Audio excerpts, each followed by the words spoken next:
In this video, I'm going to show you how to add any NFC card to Apple Wallet. So please watch the video until the end and follow this tutorial step by step to avoid making mistakes.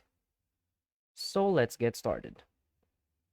So adding an NFC card to Apple Wallet involves a few straightforward steps, although the process can vary slightly depending on the type of card and the support provided by the card issuer.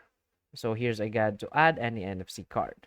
So for supported cards, simply open the Wallet app. So launch the Apple Wallet app on your iPhone. Now tap the plus icon button, usually located at the top right corner of the screen. Now follow the on-screen instructions to add a new card. So you may need to scan the card using iPhone's camera or enter the card details manually. Follow the verification process. So this might involve receiving a code via SMS, email, or a call from your card issuer. Once the card is verified, it should be added to your Apple Wallet and ready for use.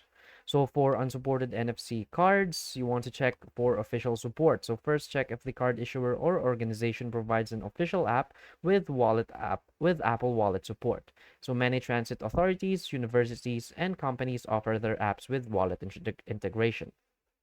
Next is you want to use a third-party app. So some third-party apps like Stocard, Keyring, or Pass2You Wallet allow you to add loyalty cards, access cards, and other types of cards to your Apple Wallet.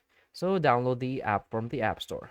Now follow the app's instructions to add your NFC card. So this usually involves scanning the card's barcode or entering its details manually.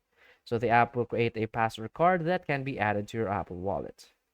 Next is emulate the NFC card. So this method is more technical and might involve using apps like NFC tools or similar along with specific NFC enabled devices.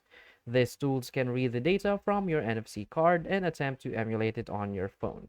So note that this process can be complex and is not always guaranteed to work depending on the security measures of the original NFC card.